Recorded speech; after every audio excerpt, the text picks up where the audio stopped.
एक कथा सुनाए। दो कन्याएं थीं छोटी छोटी, बहुत ध्यान से सुनना। एक राजा की बेटी थी और एक ब्राह्मण की बेटी थी। दोनों सखा थीं, आपस में मित्र थीं।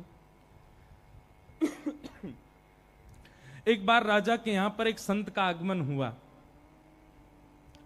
तो संत शालिग्राम भगवान की सेवा कर रहे थे। वो दोनों कन्याएं बैठ करके देख रही थीं। दोनों के मन में भाव आया, इस संत जैसे सेवा करते हैं वैसी सेवा हमको भी मिल जाए। तो दोनों संत से कहने लगी, बाबा हमको भी सेवा दे दो, हमको भी ठाकुर जी दे दो। तो संत ने मन में विचार किया, छोटी छोटी कन्याएं, ये क्या जाने असली नकली क्या होता है। उन्होंने शालिग्राम जैसे दिखने वाले चिपटे 2 पत्थर लिए और दोनों कन्याओं को दे दिए।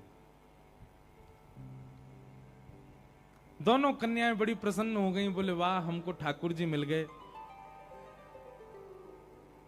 दोनों ने गुरुजी से पूछा, गुरुजी इनका नाम क्या रखें? तो गुरुदेव ने कहा, तुमको जो प्रिय लगे वो नाम रखो इनका।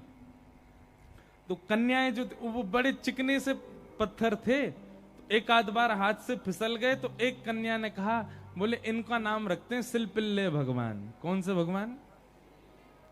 और दोनों ने अपने ठाकुर जी का नाम रख दिया सिलपिल्ले। ये कोई ऐसी कथा नहीं, भक्तमाल जी में कथा है ये। तो सिलपिल्ले भगवान, दोनों कन्याओं के सिलपिल्ले भगवान हो गए। अब दोनों कन्याओं के साथ में कैसी घटना घटी? तो जो ब्राह्मण कन्या थी, जो थोड़ी बड़ी हो गई, सिलपिल्ले भगवान की सेवा करती थी, उसके 2 भाई थे। दोनों भाइयों में विवाद हो गया, दोनों भाई अलग अलग रहने लगे। एक दिन विवाद के कारण बड़े भाई ने छोटे भाई के घर में आकर के लूट मार करी, उसको मार पीटा और घर का सारा सामान हड़प के ले गया। उसी सामान में बहन के सिलपिल्ले भगवान भी ले गया। और बहन तो बेचारी रोने लगी, उसके तो ऐसे प्राण हो गए मानो बस अब जीवित ही नहीं रह पाएगी ठाकुर जी के बिना। रोने लगी, भैया से कहने लगी, भैया बोला पूरा घर लुट गया, उसकी तुझको चिंता नहीं, वो तेरे पत्थर के भगवान खो गए उनके लिए रो रही है। बोले वो पत्थर नहीं है, मेरे प्राण है, मेरे जीवन है, वो नहीं मिले तो मैं प्राण निकल जाएंगे मेरे। बोले जा, किसी और ने थोड़ी लूटा, बड़ा भाई है हमारा, जाके मांग ले, दे दे। तो बहन अपने बड़े भाई के घर गई और बड़े भाई से जाके कहा, भैया कुछ मत दो, सब रख लो अपने पास, पर मेरे सिलपिल्ले भगवान। अब सिलपिल्ले नाम सुनते ही सब हंसने लगे वहां पे। और जितने भी उसके भाई के साथ, वो तो गुंडा प्रवृत्ति का था, उसके साथ में जितने भी लोग सब हंसने लगे। अच्छा क्या नाम तुम्हारे ठाकुर जी का? बोले सिलपिल्ले भगवान। और जोर से हंसे। भैया मेरे भगवान दे। बोले अंदर सारा सामान पड़ा है, तू जाके अपने आप ढूंढ ले ठाकुर जी कहां हैं। अंदर जाने लगी तो एक जो उसके भाई का पूरा गैंग था, उसमें से एक बोला, अगर तेरी इतनी भक्ति है कि तू अपने भगवान के बगैर नहीं रह पा रही, तू यहीं खड़ी खड़ी बुला ले, तेरे ठाकुर जी अपने आप ही निकल के आ जाएं।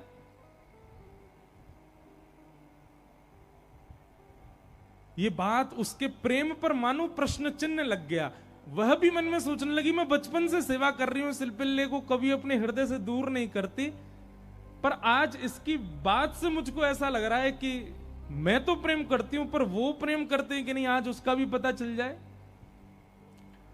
और बाहर खड़े खड़े करुण क्रंदन करते हुए, भाव निमग्न होते हुए, नेत्रों से अविरल अश्रुधार गिर रही है। हां नाथ, हां मेरे सिलपिल्ले नाथ, मेरे पास आ जाओ। दोनों भुजा उठा करके जैसे ही रुदन करने लगी, कक्ष में से वो सामान्य सा पत्थर जिसकी वर्षों से सेवा कर रही थी, वो अपने आप उछट करके आया और उस कन्या के हृदय से आकर के लग गया। बोलो सिलपिल्ले भगवान की। और महाराज ये देख करके भाई और उसका जो पूरा गैंग था, वो सब आश्चर्यचकित हो गए। परिणाम ये हुआ कि सब लोगों ने अपनी सब सामग्री जो उसके भाई की लूट ली थी, सब इकट्ठी करके दे आए। बोले भैया हम तो ऐसे ही समझते थे, पर आज वास्तव में हमने भक्ति का दर्शन किया।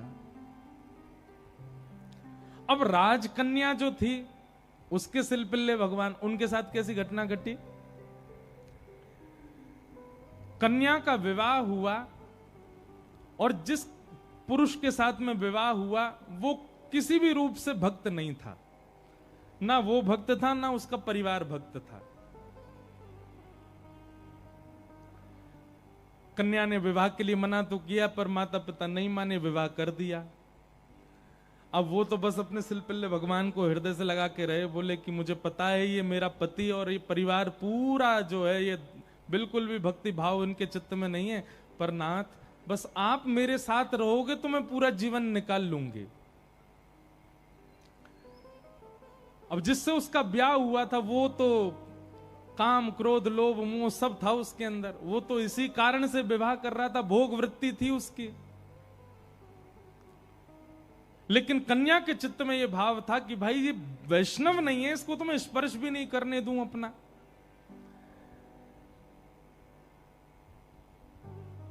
रात्रि में चर्चा कर रहा था पत्नी से, बातें करने लगा, बातें करते करते और उसने कहा ये क्या है तुम्हारे हाथ में? बोले ये मेरे भगवान है, सिलपिल्ले भगवान। सिलपिल्ले नाम सुनते ही इतना हंसा, हंसते हंसते बिस्तर से गिर गया। बोले कौन है? सिलपिल्ले भगवान। बोले आप हंसिए मत, ये मेरे ठाकुर जी हैं, मैं बचपन से इनकी सेवा करती हूं। अच्छा ठीक है, रखो इनको अपने पास। लेकिन वो उनको दूर करना चाह रहा था, बार बार लेकर के हटाना चाह रहा था। और वो राजकन्या कस के पकड़े, बोले नहीं आप इनको मुझसे दूर मत करो, ये मेरे प्राण है, ये अगर दूर हुए तो मैं प्राण त्याग दूंगी। एक दिन, 2 दिन, 4-5 दिन बीत गए, लेकिन वो ऐसे ही रहे, सिलपिल्ले भगवान को हृदय से लगा के रहे। उसका यही था कि मैं पूरा जीवन इनके साथ नहीं रह सकती, पर आप रहोगे तो मैं रह लूंगी। एक दिन उस राजकुमार को क्रोध आया और उसने जब हट पूर्वक हाथ हटाए और वो सिलपिल्ले भगवान को खींच करके और बाहर एक सरोवर था, सरोवर में फेंक दिया। जैसे ही सरोवर में फेंका, वो राजकन्या वहीं मूर्छित होकर गिर पड़ी। पूरा परिवार इकट्ठा हो गया, सब लोग सोचने लगे, बोले अरे ये क्या हो गया, इसके कहीं प्राण ना निकल जाएं, पूरे गांव में हमारी निंदा होगी, इसके पिताजी बहुत बड़े राजा हैं, हमको कारागृह में डाल देंगे। क्या किया तूने? बोले कुछ नहीं, पत्थर लगाए, बैठी रहती थी, मैंने फेंक दिया तो नाटक कर रही है मूर्छा की। खूब प्रयास किया लेकिन होश में नहीं आई। जैसे तैसे होश में आई, वैद्य के बुलाने के बाद उठते ही मेरे सिलपिल्ले कहां हैं, मेरे सिलपिल्ले कहां हैं। गोताखोरों ने जाकर के पूरा सरोवर ढूंढ लिया लेकिन ठाकुर जी नहीं मिले। अंत तो गत्वा वही सरोवर के किनारे आकर के बैठ गई और रुदन करते हुए बोली, हे मेरे सिलपिल्ले नाथ,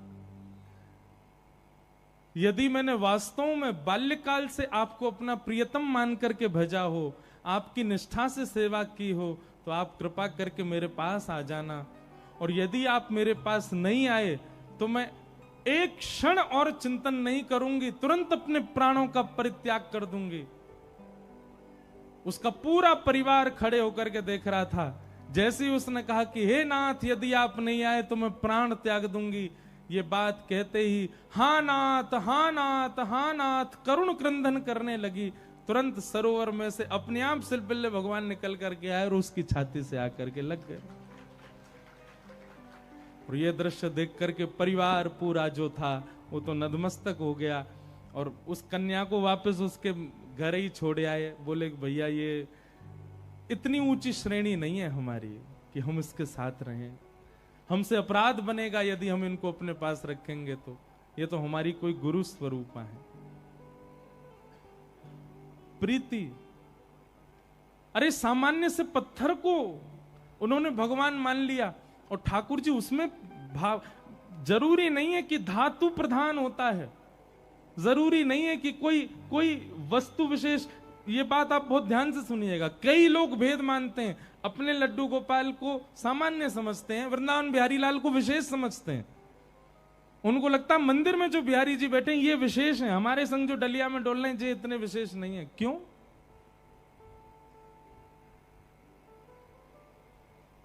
ये भेद दृष्टि मत रखो। वो बिहारी जी जितने श्रेष्ठ हैं उतने ही श्रेष्ठ आपके ठाकुर जी हैं। ये विश्वास प्रगाढ़ रखो अपने ठाकुर जी के प्रति, ये भाव प्रगाढ़ रखो। तो भैया संसार में हर वो वस्तु चली जाएगी आपसे दूर जिसको आप स्नेह भरी दृष्टि से देख लोगे। इसलिए स्नेह भरी दृष्टि से देखना है तो केवल ठाकुर जी को, उनकी लीला को, उनके धाम को, उनके प्रसाद को और उनके जनों को ही देखो।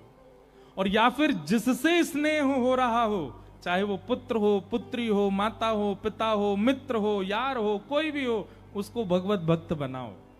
क्योंकि भगवत भक्त बनने के बाद उससे स्नेह हो तो भी वो स्थिर तो रहेगा। आप वैष्णव हैं और वो संसारी है, तो कोई भी संबंध क्यों ना हो स्थिर नहीं रहेगा, जाएगा। चला चलेति संसारे धर्म एको ही निश्चल। तो लक्ष्मी की बात हो रही है। लक्ष्मी ही रुक्मिणी जी के रूप में आई और उनका विवाह भगवान श्री कृष्ण के साथ हुआ। आगे भागवत जी में सिमंतक उपाख्यान सुनाया गया। भगवान का दूसरा विवाह जामवंत की पुत्री जामवती के साथ में हुआ। जामवती के उपरांत भगवान का तीसरा विवाह सत्यभामा जी के साथ में हुआ और भगवान का चतुर्थ विवाह हमारी वृंदावन की रस रानी, हमारी वृंदावन की साक्षात रस स्वरूपा श्याम सुंदर श्री यमुना मैया के साथ में हुआ। बोलो यमुना मैया की जय। एक बात हमारी बहुत ध्यान से सुनो, हम वैसे तो कथा में बोलते ही हैं। वृंदावन जाति बंधुओं कुछ नियम है, उन नियमों का पालन किया करो। सबसे पहला, वृंदावन जाते ही सबसे पहले तो वहां के अपनी गाड़ी से उतर के सबसे पहले तो भूमि जहां से वृंदावन प्रारंभ होता है वहीं वृंदावन को प्रणाम किया करो। आज भी कई वृंदावन आने वाले वैष्णव हैं, वो पादुका नहीं पहनते अपने पैरों में, क्योंकि जिस रज पर ठाकुर जी निरावृत चरणों से भ्रमण किए, हम कैसे पहन लें। तो सबसे पहले आते ही वृंदावन की रज को प्रणाम करो। आपका मस्तिष्क सूना नहीं होना चाहिए वृंदावन में। और सुनिए, वृंदावन में आके वो छापे वाले मत लगवाया करो तिलक, स्वयं तिलक लगा करके निकला कीजिए अपने कक्ष से। रज लीजिए, रज में गंगा यमुना जल मिलाइए, उस रज का तिलक करिए। और तिलक करना एक बात होती है, ऐसे प्रणाम करो कि अपने आप ही रज लग जाए आपके माथे से। सबसे पहला रज को प्रणाम। पंचायतन प्रणाम हमने बताए कथाओं में, सबसे पहले रज को प्रणाम करो। दूसरा, वृंदावन में जैसे भीतर प्रवेश करते हो जितने वृक्ष वृंदावन के आपके दृष्टि के सामने आ जाएं सबको प्रणाम करो। वृंदावन में वृक्ष सामान्य नहीं है बंधुओं। आशा महो चरण रेणुज श्याम हम श्याम, वृंदावने किमपि गुलमलतोषधीनाम। वृंदावन में जैसे किसी व्यक्ति ने अगर अखंड वृंदावन वास के लिए पूरा जीवन भजन किया कि हे नाथ मुझे अखंड वृंदावन वास मिले, और भजन करते करते उसके प्राण चले गए, तो अगले जन्म में वृंदावन में वृक्ष बन करके वो आ जाता है और वो अखंड वृंदावन वास करता है। इसलिए वृंदावन वास जिनके मन में इच्छा होती, कई लोग कहते हैं वृंदावन वास कैसे मिले, वृंदावन के वृक्षों को प्रणाम किया करो।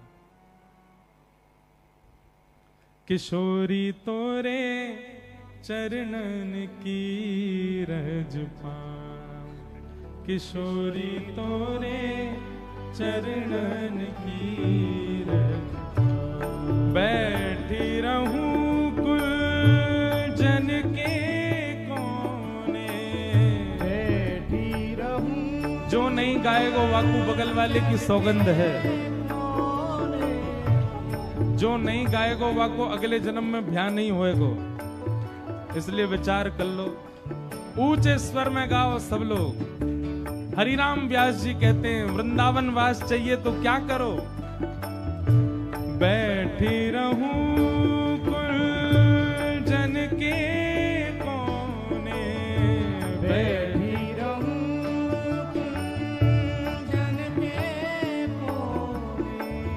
श्याम राधिका गाऊं, श्याम राधिका गाऊं। किशोरी तोरे चरणन की रज पाऊं, किशोरी तोरे चरण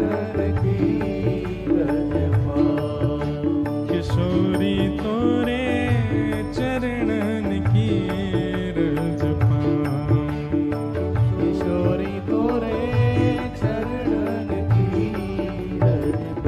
वृंदावन जाओ तो अपनी एक नाम की माला या गुरु मंत्र की माला किसी वृक्ष के पास बैठ करके करके आओ, किसी भी वृक्ष के पास, क्योंकि वह वृक्ष अखंड वृंदावन वासी है, वही आपको वृंदावन प्रदान कर सकता है।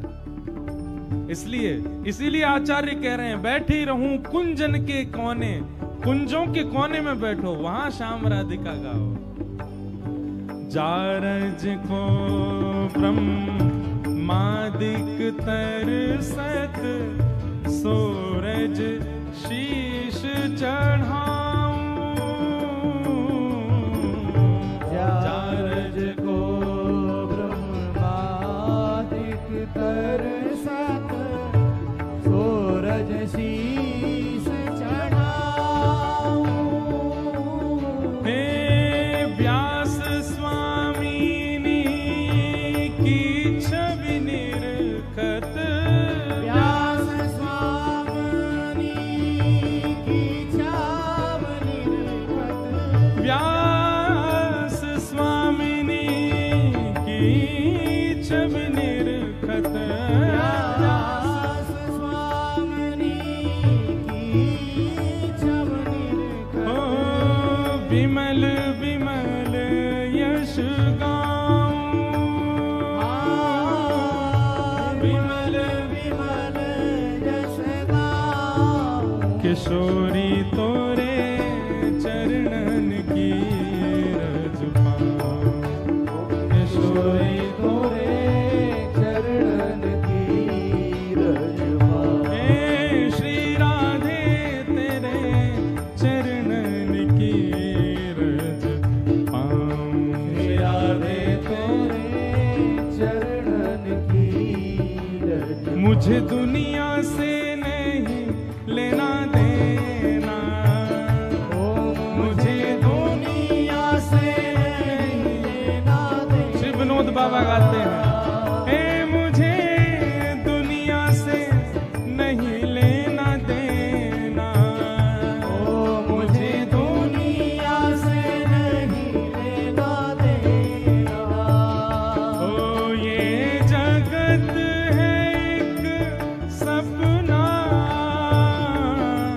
ये जगत है एक सपना।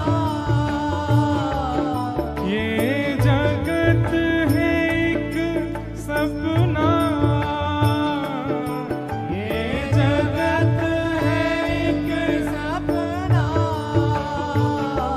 ओ यहाँ कोई नहीं अपना, ओ यहाँ कोई नहीं अपना।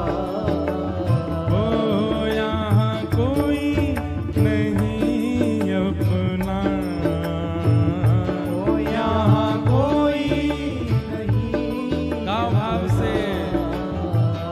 ओ मेरी अपनी वृषभानु दुलारी, मेरी अपनी वृषभानु दुलारी। मेरी अपनी श्री राधा प्यारी, मेरी अपनी श्री राधा प्यारी। ओ जहाँ वे राजे राधा रानी, ओ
की।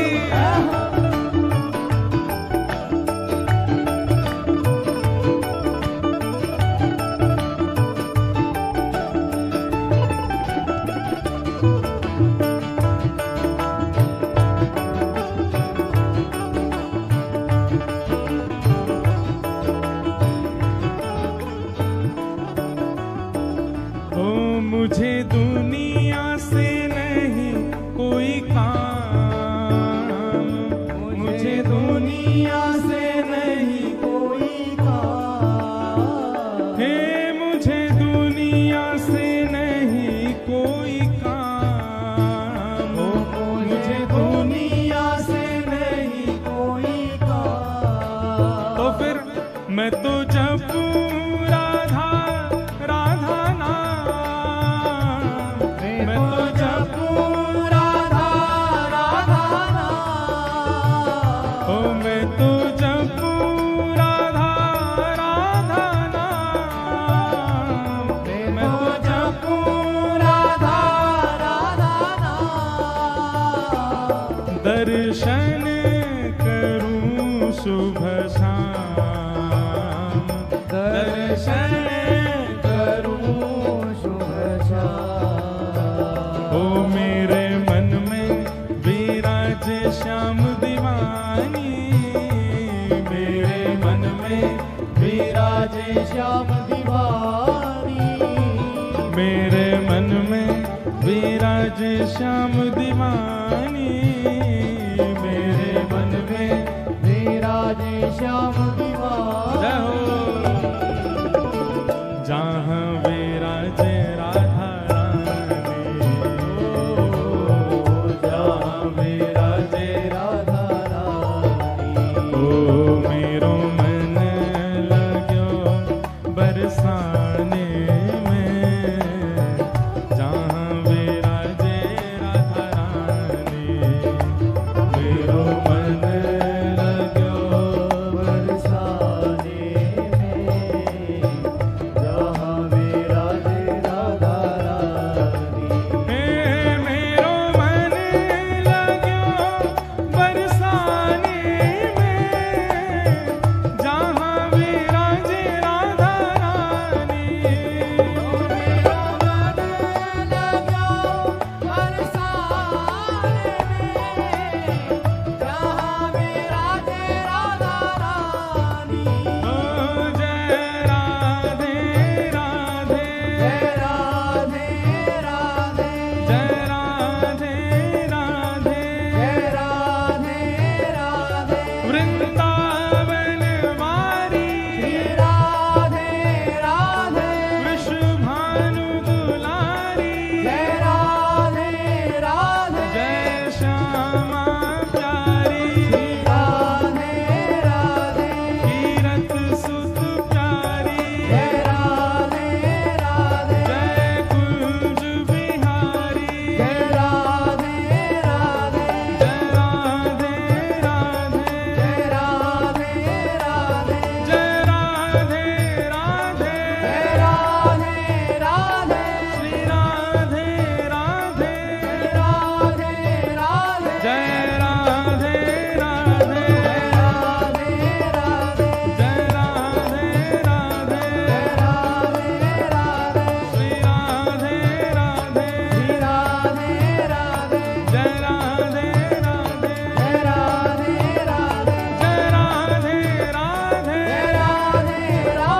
जय राधे राधे, जय राधे राधे, जय राधे राधे, सब प्रेम से गाओ, सब भाव से गाओ, ऊंचे स्वर में गाओ, सब भाव से गाओ, मन मस्त मगन हो, मन मस्त मगन हो, श्री कृष्ण प्यारी वृंदावन वारी जय राधे राधे,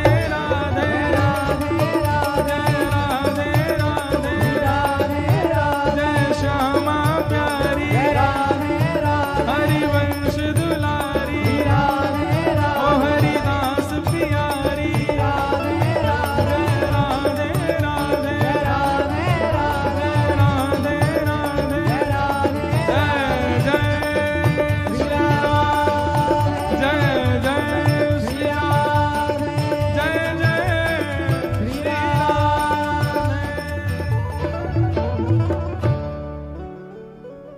है मुझे दुनिया से नहीं कोई काम, मुझे दुनिया से नहीं कोई काम। मैं तो रटूं राधा राधा नाम, मैं तो रटूं राधा राधा नाम।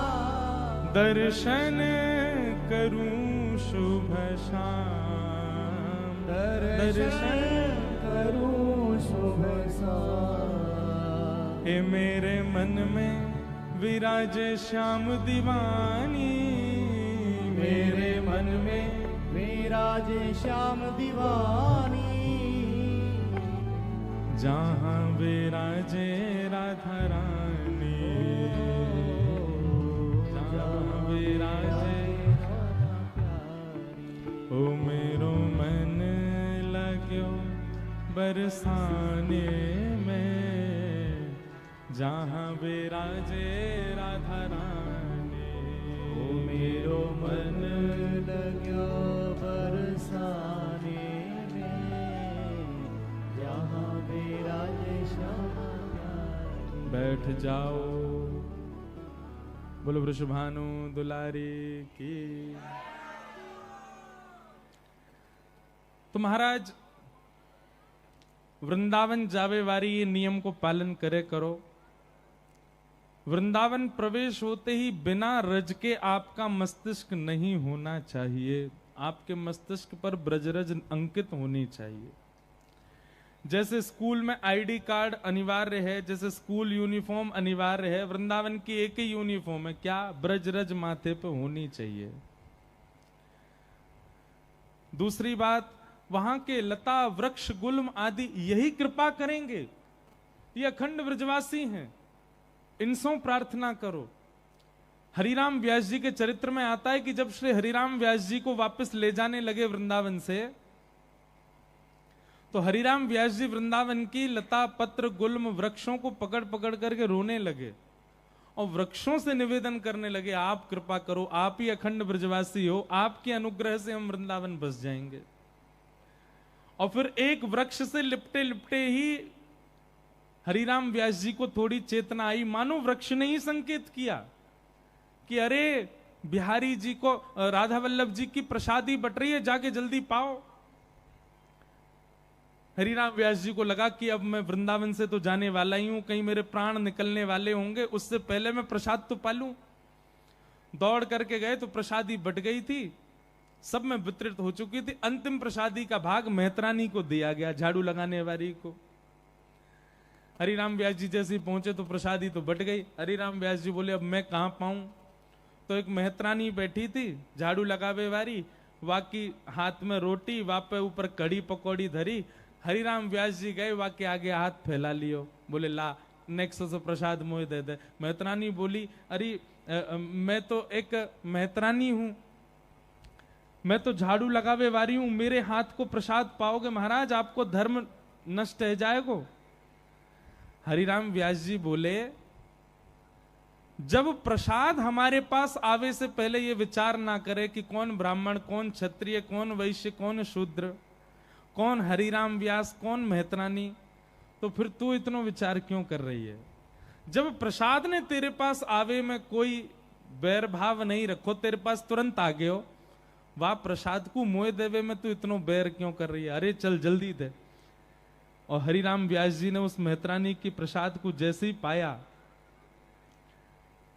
उनका एक बहुत सुंदर पद है, व्यास जी का मिल जाए तो, हाँ ध्यान से सुनना, हरिराम व्यास जी क्या कह रहे हैं कि व्यास मिठाई विप्र की तामे लागे आग, व्यास मिठाई विप्र की तामे लागे आग, वृंदावन के स्वपच की झूठन खइये माग। श्री वृंदावन के स्वपच की झूठन खइये माग। वृंदावन में भैया सुच्चो सुच्चो प्रसाद मिले, जो मत रखो। बंदर कई बार खाते खाते आधो छोड़ जाए, बाकू उठा के खा जाए करो। वृंदावन को वही को झूठो मिल जाए, वो हम हरिराम व्यास जी आज्ञा कर रहे हैं। वृंदावन के स्वपच को रहिए सेवक होए, तासों भेद न कीजिए पीजे पद रज धोए। ये तो वृंदावन के स्वपच के लिए बताया गया। बहुत ध्यान से सुनो सब लोग, आज बहुत गर्मी है, बहुत गर्मी है। चलो अभी हम एसी चलवाते हैं, आज नहीं कल चल जाएगा, ठीक है। एसी सब घर में जाना, सोफा पे बैठना, एसी चला के 6 बजे से ही बैठ जाना। आज बहुत गर्मी है ना, हमारे एसी भी नहीं चल रहे। पहले दिन आते ही ना चल रहे, बस आपको दिखावे को लगा रखे हैं।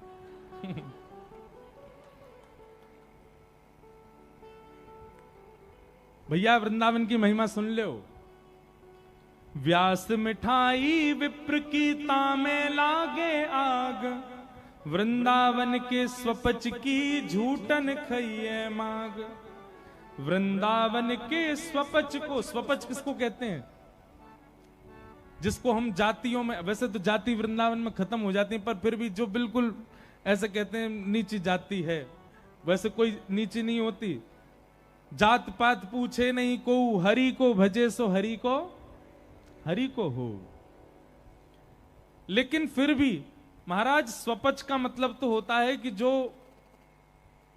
उल्टा सीधा खाता हो, नहाता धोता भी नहीं हो, बिल्कुल अभद्र सा ही रहता हो, लेकिन वृंदावन का हो। वृंदावन के स्वपच को रहिए सेवक होए, तासों भेद न कीजिए पीजे पद रज धोए। महाराज वृंदावन के स्वपच की भी चरण रज धो करके पी लीजिए। क्यों? क्योंकि वृंदावन को है। व्यास कुलीनन कोटि मिली, पंडित लाख 25, स्वपच भक्त की पनही तुली न तिनके शीश। व्यास सपच बहु तरि गए, एक नाम लवलीन, चढ़े नाब अभिमान की, बूढ़े बहुत कुलीन। अगर किसी को वृंदावन से बहुत प्रीति है ना, तो हमारी एक व्यासपीठ की आज्ञा मानिए। अब की बार वृंदावन जाइएगा तो व्यास वाणी लेकर के आइएगा। क्या लेके आना है? व्यास वाणी। जहां हरिराम व्यास जी के द्वारा कहे गए पद उसमें अंकित हैं। अच्छा, एक बात हम पहले ही बता दें, हरिराम व्यास जी के कई सारे पद ऐसे हैं, उनको पढ़ोगे तो आपको मन में जो है घबराहट हो सकती है। लेकिन वृंदावन की रीति यदि समझनी हो तो अब की बार वृंदावन जाइए और व्यास वाणी लेकर के आइए। अति सुंदर पद हैं व्यास जी के।